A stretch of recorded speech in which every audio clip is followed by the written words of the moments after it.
Hi, welcome to the C-Suite Chamber Life. My name is Tara Doyle-Enneking, the President and CEO of the Puyallup-Sumner Chamber of Commerce.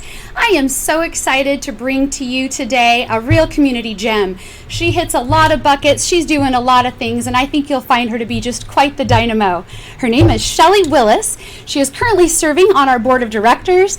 Her other official titles are Senior Director of Collective Impact for Workforce Central, founder and CEO of women veteran nonprofit Redefining You Foundation, and I love this other title because she gets to wear a big crown in her national title holder for Renowned America's Select Veteran. I am so pleased to introduce you to Miss Shellie Willis in the C-Suite. Welcome to the C-Suite! Oh, feeling amazing! How you doing? I like this. Yes! I like your mantra. Yes, feeling amazing. I love it. Some Mary J. Blige, feeling amazing every day. How perfect, when we wake up. Yes. Yes, that's what we need. Way to energize us. Yes. I love it. Well, hey, I'm excited because we get to kind of go in three different directions with the variety of titles you wear, and I don't know how many hours a night you sleep, but you've got a lot going on, and we're anxious to learn more about you. Oh, you can. We're gonna multitask. We can multitask. This is fine. Hello. Hi, we're gonna figure it out. I'm trying to get this angle just right. I just thought of this at the last minute. That was a great idea. Well, hey, we are live at the C-Suite here at the Chamber. Yes. And so we're going to learn a little bit about your journey. We're going to talk leadership styles. We're going to talk about impactful moments in your life. So I am ready to unpack some of that right now. Yes, let's do that. All right, let's do that. Let's go way back to little wee baby Shellie. Oh gosh. Wee baby Shellie. Where did Shellie grow up? Tell us a little bit about just your upbringing and kind of, where you I was born at Dyess Air Force Base in Abilene, Texas. Okay. Moved shortly thereafter to Dallas, Texas. Been living in. I'm a Texas girl. I'm a Texas girl too. Did you know that? No, I did not. I was born in Houston, Texas. Yes, yes. I always call that the fishbowl because it kind of sits in a valley, which is probably why it like so much.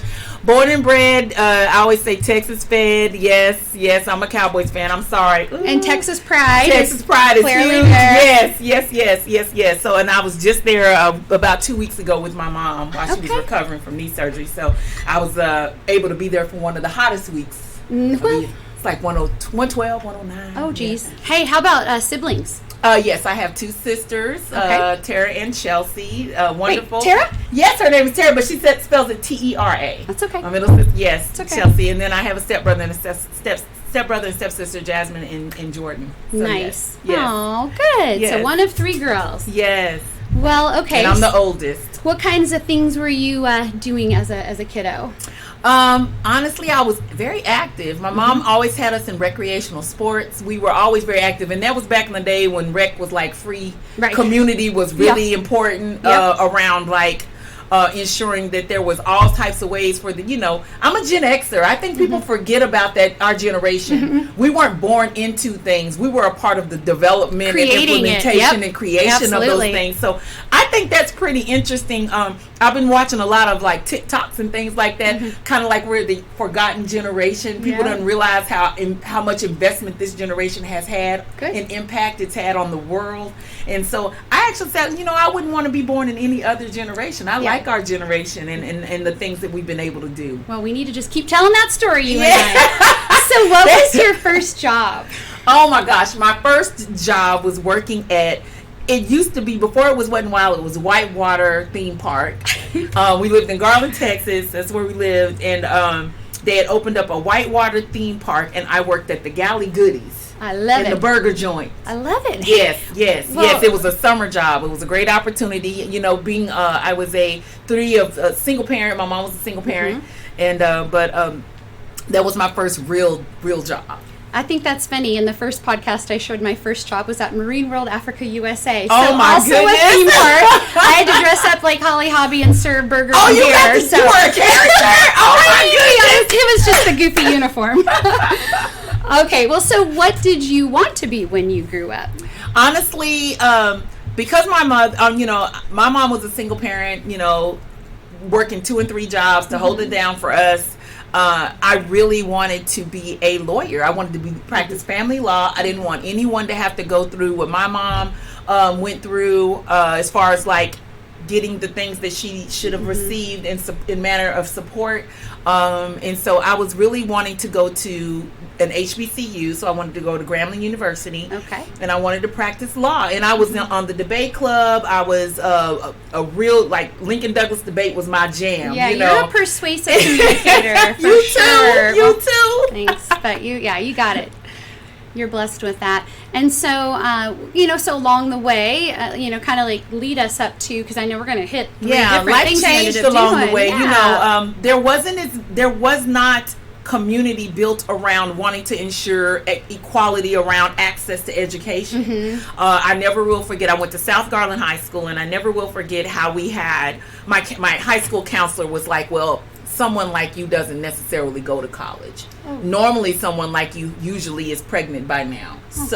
What you should be doing is just getting a job and just being a good contributor to society. That is what she said to me in the counselor's office. We got to find this woman.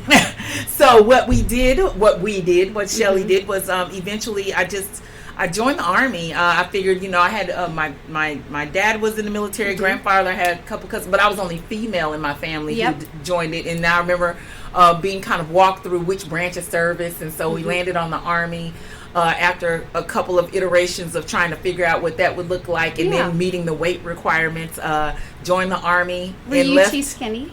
No, I was overweight. No one. I look at you and I just only went the other way. No, I was an athlete, but I had never been called overweight. I wasn't introduced to fat and overweight until I entered the military, and that's a whole other chocolate cake and wine story. Okay.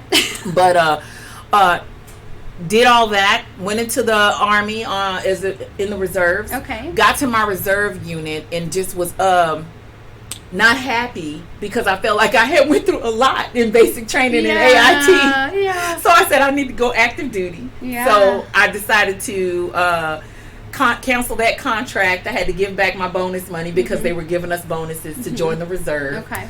So I had to pay that back, but I also was able to go active duty. So I went to airborne school. Oh, wow. Went on active duty, went to airborne school, and got stationed at Fort Bragg, North Carolina. That was my first duty station. And from there, the rest is history. I think my initial intent was to only do like 4 years in the Army. And then I was thinking, well, I'll come back and I'll like work for the post office like my dad did or whatever. But nah. Yeah. You were how long in the military? 25 years. 25 years of service. God bless you. Yes. And it's, I always tell people, it's not external. It's all internal. All the things are internal. It's a lot going on inside. But and honestly, when you think about it in retrospect, when you think about it, it was a necessary journey. Normally when we enter the military, we know we're going to do like, you don't necessarily, everyone doesn't enter in saying I'm going to be a careerist. Right. It's like I'm going to do my 4 years and my 2 years. Back then it was 2 years, 4 years, whatever. But then it just kept going and I imagine the experiences layer on top, and then it sort of puts a new vision, a new trajectory, a new possibility. Yeah, and then, able over time to get my education. Yeah, great. That was just kind of like the journey that I wound up taking. And just, thinking about it, it's like, I guess it was a journey I needed to take. And that's kind of what shaped and set me up for what I'm doing now, post-military service. And I kind of, you think about things in retrospect and you're like, golly, that was like the longest road ever. Yeah, no. Well, and I think about, correct me if I'm wrong, but generally speaking, when you do join a service, there is a little bit of matchmaking of trying to, steer you in a direction based on certain skill sets or capabilities. So, I'm thinking airborne. Not everybody goes airborne, so I'm just a little curious how that came out. And then following a guy. Okay. That's just the truth, honey. That's just the truth. I met this guy when I was going through advanced individual training, and I was for my first job in the military, I was supply, logistics, and quartermaster. So I was at Fort Lee, Virginia, and I met this guy. Okay. He was in the company next to mine, and they were all airborne. Yeah, right. Sounds very sexy. Airborne. Yeah, don't do that, ladies. Don't do that, ladies. Don't do that, young ladies, young men. Don't follow nobody. Love makes the belly and the backbone weak. Just do you, and if it works out and it's meant to be, do that. I like that. Yes. I like it. Great advice. Just wisdom, pearls of wisdom, nuggets. If you know, I love him, I love her. Okay, still do you. Take your journey, and then if y'all meet up, it's great. Yeah. So sometimes that long road of long suffering can be something else. I tell you. Well, then it blesses you with being in a position to pass along those lessons. Yes, it does. Yes, it does. Doesn't mean that it's gonna break the cycle, but I tell you, woo-wee. All right, so you followed a guy. So, okay, what kind of roles did you have? So, 25 years of service. There's probably a lot of things you were exposed to. Were you a lot of things? Just wartime. Were you deployed? Yeah, my first deployment was Desert Storm, Desert Shield. Wow. So the first time we went up, Desert Storm, Desert Shield. I think that's when I was like, this was something else. Had some very good post-traumatic events that happened then. So add that up to then just multiple missions and things, operational things that happen along the way. I think I always like to reflect on some of the best things that I did, and I think the best opportunity that I ever had while I served was being a drill sergeant, and that's the thing that I like to honestly reflect on, and that was a time where I got to, as a non-commissioned officer, as a leader, be able to impact the lives of civilians becoming soldiers. And I was able to actually just, what I knew is if I could change one, I changed 1,000. So that was like the best time. What would you say, if you look at some of the drill sergeants you had, I'm sure you sort of unpacked it a little differently, Shellie style. Like, how were you a different drill sergeant than maybe leaders ahead of you? It was kind of like a combination of all. One thing that you learn, I think, while you're serving, one of the things that you learn if you're leaning into the growth and learning of during your service is that, and one thing that the military taught me, and I'm sure it taught many others, is that you cannot lead everyone the same. These are the things you learn in leadership classes, training now today, but you learn how to meet people where they are. Okay. One of the things, the military, as far as leadership was concerned, it taught me many things, but one of the things that I reflected on as a drill sergeant and as a leader, and fast forward, is just that you meet people where they are, you connect with them, you find a common bond, like you can find some kind of commonality or something to connect with them on, directly or indirectly, and then that is how you figure out how they receive information, how to communicate, and sometimes that helps you to also understand. We had to understand our soldiers. So different from in the civilian world where you don't need to know everybody's life, or that's like taboo, like knowing everything. In the military, like as a leader, you needed to know your soldiers. Like I had a smart book, and in my smart book I had their birthdays, their family members' birthdays. I knew where they lived. I knew what they were doing. So you knew all of that. We called it a smart book, and in that we had all the information about our soldiers. But when you come out of the military and you can't necessarily apply that tactic, because then people just think you're being all in their business. Nosy about that. Yes, and you're being nosy, and then you don't you asking too much information. Yeah. But it still is. It's a different context. It is. You got lives that you're responsible for with each other. And it is because the rule of failure could be catastrophic in uniform. Yep. That means that's the worst case. So failure means catastrophe. Failure means fatality. Right. We won't get a do-over of that. So in your mind, and what we're taught in that culture is failure is not an option. Failure is an option, and I want you to fail often in this world, in this life now. Yes. And then it is, and I want to encourage that. So So looking back at some of your commanders, chiefs, sergeants, I don't always, pardon me, have the right appropriate lingos, but leaders in your life, military leaders. I'm sure you had some good ones along the way, and I'm sure you had some that have areas of improvement. I guess I'd like to hear a little bit about both of those kinds of leaders that may have left an impression on you. I would just say this, and even now, you are always going to learn something from everybody. I always say good, bad, or indifferent. I'm learning something. Right. What to do, what not to do. Yep. So I'm not going to necessarily say they were bad. They might just not have been a good fit for me. But they might have been amazing for 3 or 4 other people. They may have really positively impacted them. Might not have been so much for me. But what I know and what I've learned in my lifetime is you're going to learn and take away some lessons. Sure. And you're going to remember the feelings you had when you learned them. Right. Good, bad, or indifferent. So any that you want to share positive? Again, just a leader, mentor. Yes. I mean, I'll always go back to Command Sergeant Major Pauline Cunningham. I got to do a Southwest Airline commercial where I surprised her to honor her for Veterans Day. I think we did that back in 2017, 2018, I think. Okay. We did that Southwest Airline commercial for Veterans Day. And I will say even still to this day, because we are a part of a organization called Military Women of Color, and she wanted to make sure I was a part of being, a founding member of that organization, bringing that equality and vision to our military women of color. And she truly is someone who, when I say, like, from a perspective of, you could find mentors find you, like, they see you and guide you in different ways, but just using my voice, knowing and understanding how to move, right? How to move, being able to work on multiple levels in the hierarchy, and kind of watching and being more observant. I learned, of course, my husband is the greatest observer. I'm the one that's in the room saying, hey! Now not so much. Now I'm saying, hey! But and now I'm more observant. But being more observant and understanding that there's two things already probably working against you when you walk in the room. You're a woman, and now you're a black woman, and then on top of that, you're loud. Like, you're very bold in your presentation, But it's not wrong to be bold in your presentation. That's their problem. That's a them problem. That's not a me problem. And understanding, like, owning who you are, but understanding that you need to make sure that you have your T's crossed and your I's dotted, because when you are speaking and presenting in those spaces, you need to make sure you have your stuff together. So don't ever walk in. I've been using the word lately, reckless.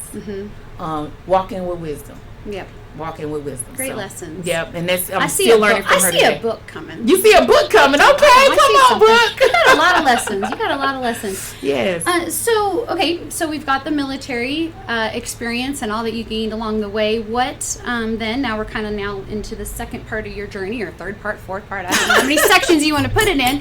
But let's bridge the gap between today and kind of military getting to today. It's been a lot more growth than you anticipate. I think one of the things I love about just transitional journey is it's ongoing. What I think I want others to know who are serving, and it doesn't matter what your rank is, what your status is. It doesn't matter how high you went up on the in the food chain. You will still have some more work to do. You are not there yet, because the translation of how we communicated, how we were already validated when we walked in the room, because we wore everything, right? Unless you know someone's dossier and their bio, and you've sized them up and you read about it. In the military, you're walking in with all of those signs and symbols. It's your business card, right? Yes, so you're walking in and you're like, But in this world, in this life, on this side, I think what has really came to light is just communication style. I had to learn that passive aggressive was not a disease. It's really, truly a I thought it was a disease. I didn't know what it was. And so I've learned literally what passive aggression is. And then I thought about it. Oh, people who are very passive. Now I'm like thinking about different situations. Oh, that's what that is. And understanding that I think this journey of refinement on my communication style, presentation, all of that, it helped, because I was able to be in, these on more technical side of things and later in my career. And so I was in this mix of civilian military environments. And so that helped. So as far as like networking and being able to connect, and then I just kind of tapped into the skills that I had, but then I've also learned that I had some more growing to do. And what I love doing is people who worked with me since I've been in the civilian sector and working in this workforce development world, I always check in with them to talk about my growth. They've been with me literally since I retired out of the Army, started working for Workforce Central, and they've seen my growth over the last, I've been retired 9 years. Wow, yes. So there's been a lot of growth. So that first year out of retirement looked like what for you? Did you know exactly what you're going to do? Is that when you connected with Workforce, or how did? I was already working for Workforce Central before I actually retired from the Army. I had to take a day off. Oh. What I did, I started, and I've been, I had to take a day off for my retirement ceremony. It was leave without pay. Yeah. I was so excited somebody wanted me, and I was so excited. Didn't know what it was, but I just was transitioning from this to the next. I started telling people not to do that. Don't go straight to work. Yeah. Take time off. Yep. Sit in it for a minute. Mm-hmm. Sit in it for a minute. Mm-hmm. I like that cadence of that. Examine yourself. Mm-hmm. Take a beat. Mm-hmm. Don't run and rush to the next offer, to the first offer. Mm-hmm. And it's not that it was a bad decision for me, but it has helped me help others. Right. I always say, find your beach. Mm-hmm. And I said, whatever your beach looks like, find that first. Right. If they really want you, they'll wait. Yep. If that's another 30 days, if that's 2 weeks, whatever it is. Right. Find your beach, find your balance. That was the first speech I started to give once it dawned on me that I never took, I never stopped. Mm-hmm. And the water hose was like on. Right. I didn't know what workforce development was or a whole lot about the sector itself. I just was happy somebody wanted me.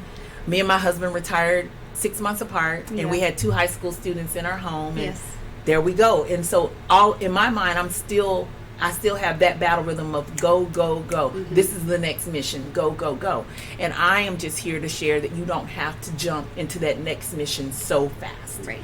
Transition in and of themselves are difficult, but I think no matter where you are in your life, whether it's leaving the military, leaving a 30-year career like so many people did when COVID hit, they literally transition. It can be the most scariest thing. Mm-hmm. However, take a beat. Mm-hmm. Just sit in it for a minute. I like that. And just assess and see what speaks to you, because usually it's not normal for people like me to still be working for the same company that I worked for when I retired. Right. By now, many of my peers who retired with me or after me, they've changed careers 2, 3, 4 times. Mm-hmm.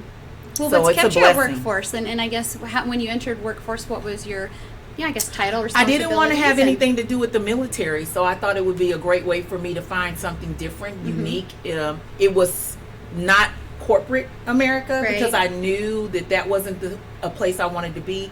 It was just small enough, and I went and kind of stalked the staff. When I went there 3 different times. I went to see what people looked like in the morning going in, what they looked like at lunchtime, and what they looked like at the end of the day.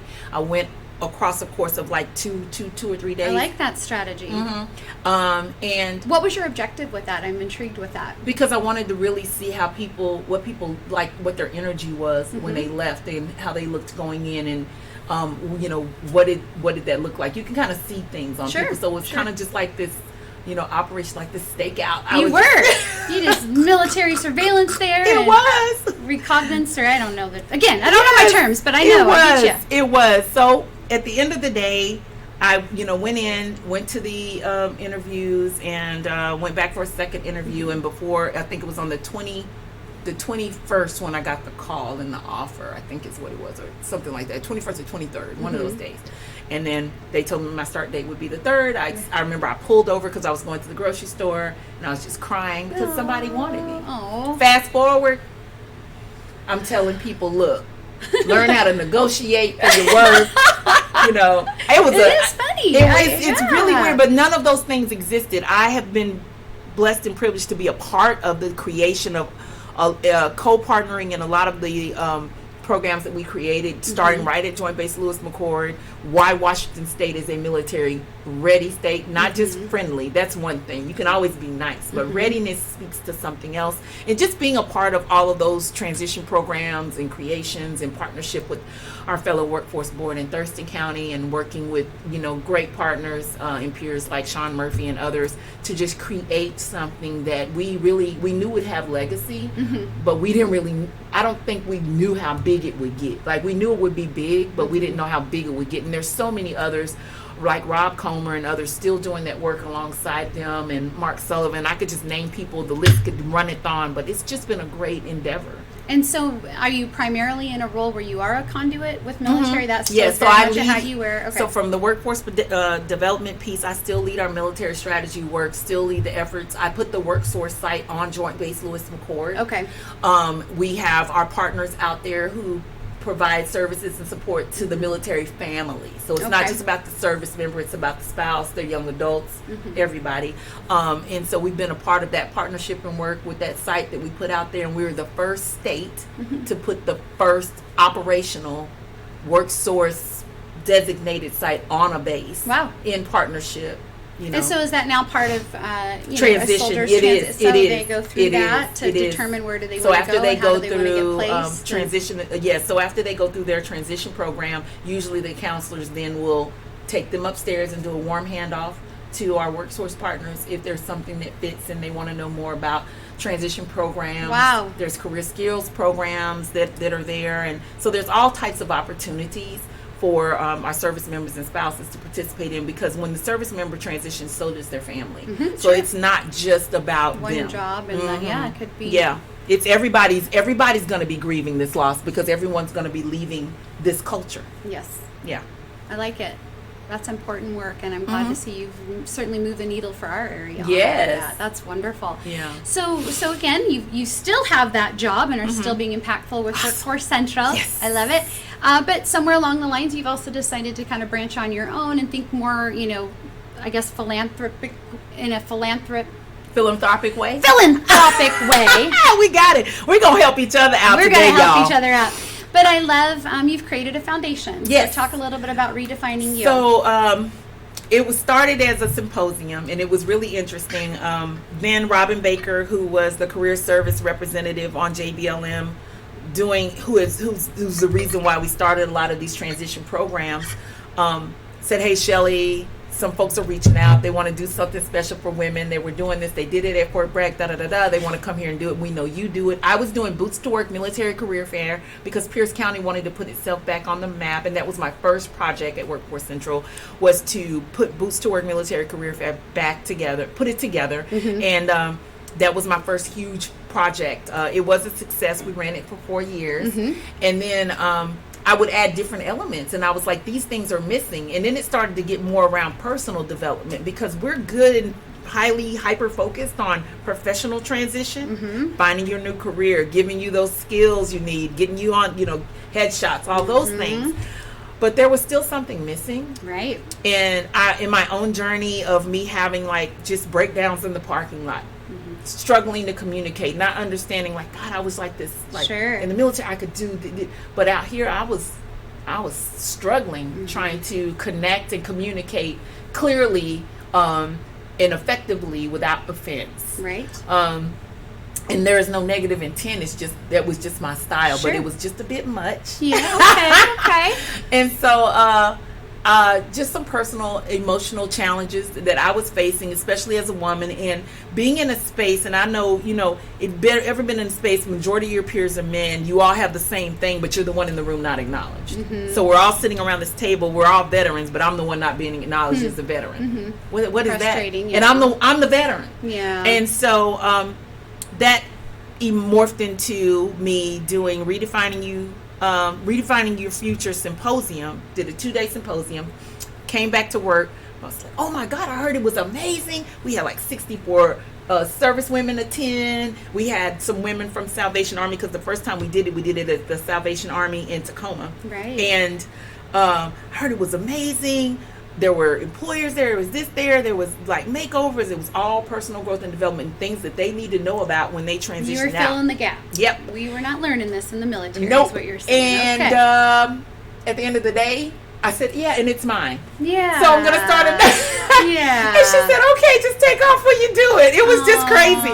The next thing I know, it became a nonprofit. And twice a year, we have hosted this symposium in May and October, which are big transition months. Sure. And we added military spouses into our mission because we are both and. Right. So there is no boundaries to what we can be, but we are both and. Many of us are spouses, and some of us compromise and give up the fact that we serve and only claim being a spouse. Sure. Because that seems to receive more honor than women who are veterans. Well, I'm here to tell you can be both and that's who we're serving. I love it. You're not limited. Well, you're on the board of the chamber, and the chamber, there is a gap. It wasn't just a military gap transitioning. There is a gap in workforce where employers of past might have thought the most important capital might be their technology, what they're producing, their product, the bottom line.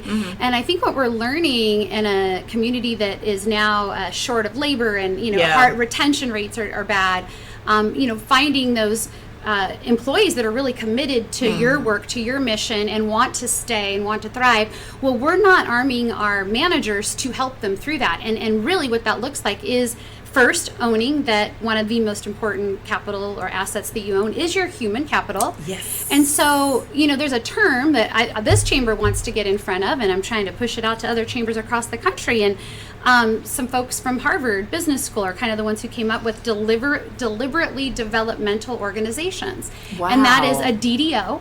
Okay. And I just hope that at some point people are talking more about, I'm a DDO organization. And that is everything from your hiring practices to your culture to just, again, personal development and having very concrete ways. You don't necessarily have to be a manager that knows what to do right now. I know our chamber has a 3-part workshop that we're going to try to help you. Organizations like Redefining You, we've all got our, laser focused on how important that is. Yes. So, so again, with your chamber hat on and your foundation, I think we're marching in the same excited direction. About that. And I think that's important. I am really excited about that. I'm about to go to receive a Harvard certification for design thinking and providing improving your customer service experience, and I'm excited about that. Yes, well, I love that you kind of keep adding, to your tool chest. Yes, because to bring that back and just share that out. Yep, if you're, I can see you're very motivated in developing others, and but also still in the journey yourself of, what is your messaging and how do you want to spread it? And so good for you for continuing that education. Yeah. And so let's talk a little bit about, I guess, well, first, I'm very excited about the, this title that you have, and I wish you had come with your crown. I know I should have. I don't know what I was thinking. That crown. Okay, so that was when I was just representing Washington State. So faux pas, pageant faux pas, always carry your sash everywhere. And I literally, I just got back from our pageant system is Royal Production Pageants. There are 7 pageants in that system, and they just created the first pageant of its kind for women veterans. And so I'm the first renowned America's Select Veteran Queen 2022-2023. Wow. The national platform is in support and recognition of the National Domestic Violence Hotline. Okay. We know that 1 in 3 in the military, we know that 1 in 3 there's intimate partner violence between 1 in 3, women and men. High prevalence. Yes, in that there's multiple domestic violence shelters and engagement in organizations. So my goal is, in alignment with my foundation, is to really just be a beacon of education, information, and ensuring that I'm representing that everywhere I go. Although I didn't do that very well today, I didn't bring my sash. Literally, but we got pictures. Yes, we've got pictures, and but being able to talk about the impact of domestic violence and how we really have to stay. It's not about not just women, men too, but it's, that intimate partner violence that occurs and how often it occurs.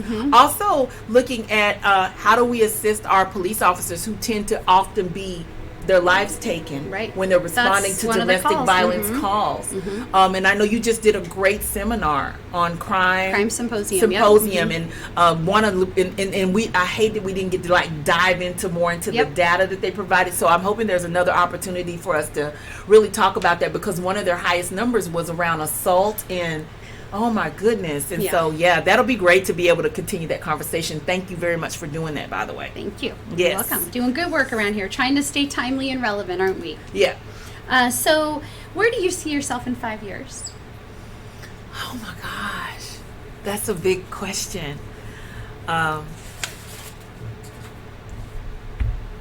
Actually, my goal is to see myself sitting in the C-suite, literally. Changing the community around me,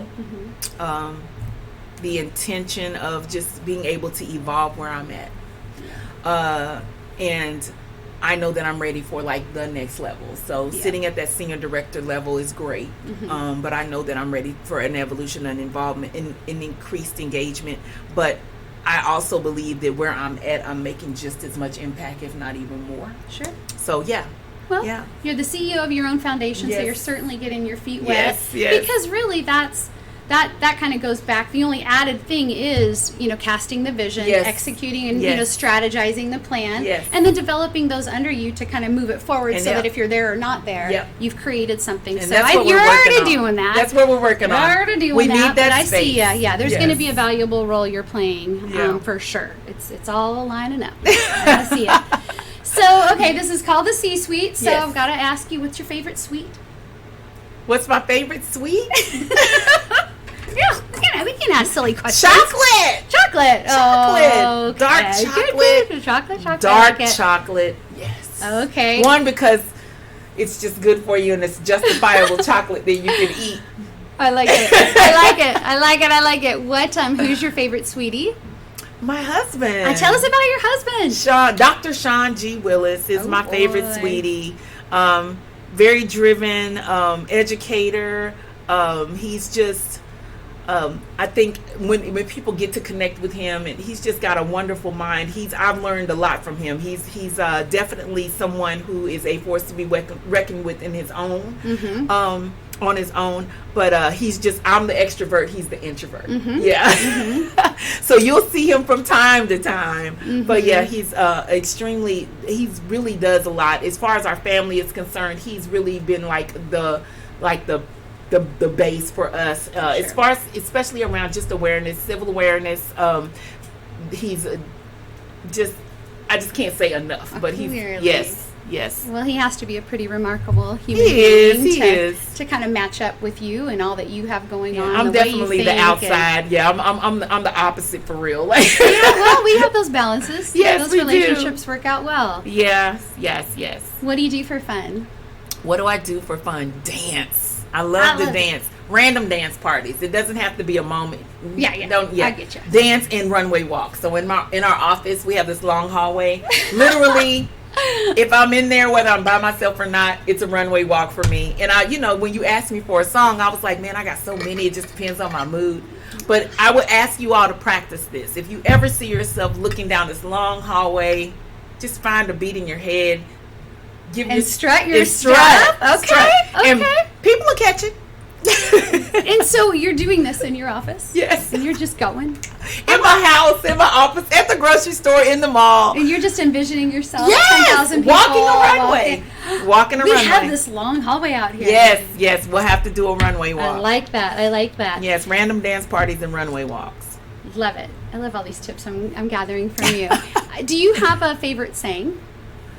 Oh, no. You've said so many. Honestly, it really is. You kind of talking. I speak from the heart. I speak from my heart. I like structure, but I also believe that people connect with you under, in an authentic and transparent moment. So I don't have I don't have any like sayings, like mantras over and over and over again that I say. It's kind of like whatever is in the moment. Well, you can pull them out. They've been impactful even here in this discussion. Right now, I think it's wisdom over recklessness. Oh, and you know what? You also mentioned to me earlier when we're talking about the way that the chamber is doing their job, way that workforce is doing their job. You go to these national conferences. And we are being aggressively progressive. I like that term. And that is just having that relentless pursuit to change things, to change not just things, but to impact change, to invoke change. And that happens. It's going to happen naturally and organically. Aggressively progression doesn't necessarily mean you're force feeding anyone. It just means that your approach on how you're going about invoking change, it's subtle, but it's like people see it. It's intentional. Mm-hmm. I love it. So that is a saying right now. That's the saying you're aggressively progressive. Right. So, kind of last question: how has this journey been for you? I guess when you look back, you've got a journey up until the age you are now. Quick reflection back, and then I guess I would also end that by saying, what would today's Shellie tell the Shellie of, a dozen years ago, 10 years ago, 20 years ago? I was talking to someone, I don't know if we were doing an interview, I don't remember what we were doing, but I was just saying, once I saw the breadcrumbs that I can't see all the breadcrumbs in front of me, but I was able to reflect on the breadcrumbs that God laid way for. Okay. And I always start from like this pivotal moment in my life where now I understand why I had to take that journey. Now I understand why I had to learn that lesson that way. Right. Where at the time it might not have made a lot of sense. Right. But now, fast forward, I'm looking at the breadcrumbs that God laid for me, and how, you know, how it kind of got me to this point, and how it's not important. It's not about validation, recognition, right? Yes, we like to be, you know, recognized or celebrated or whatever. I learned early on, sometimes you got to celebrate yourself in an all wins manner, right? Sometimes just waking up is a win, is the win of the day. Indeed. But at the end of the day, I have work to do, and I understand and can kind of subtly see how I'm moving. And what I love about you is you watch everything. So you said a couple of things to me, and I was like, just get on out the business. She's just all over. So I just love it. But I love it because then you always help people like you help confirm or affirm what you see, and then being able to do it fearlessly, but understanding that fear is okay. Right. But just do it. Yeah, being courageous and just doing it and following those little slight breadcrumbs that I'm able to see along the way, sometimes shaking and trembling, not knowing if this is going to go well or not, but just doing it anyway. Just doing it anyway, because if you don't try, then you'll be living in regret, and I don't do that. So I don't ever want anyone else to have to do that just because you didn't do something that you were afraid of. Well, you know, your insight is something that I relish, and I appreciate you sharing so much of that today. I hope you get your beach or a little bit of that solitude, because you can already see you're starting to pull those layers back that you're recognizing are important to you. And I think those layers are just spreading their wings out to others. And I think that place that you can go when you are at a cabin or retreat, a beach, that it is that pause, taking that beat, is only going to transform you to your next level. And you're right there, and I think you're craving it. So I'm just going to send my little prayers, and God bless you, that I hope that lands in your way and pathway soon, because we're ready, we're waiting for you, and the community needs you, and I just cherish and love you. I'm grateful to have you in my life. Thank you. Just compete, keep them being in alignment with your assignment, stay on mission. I love it. Once you know what that is, it's no problem. It isn't. You're a doll. Thank you so much. Thank you. Thank you so much.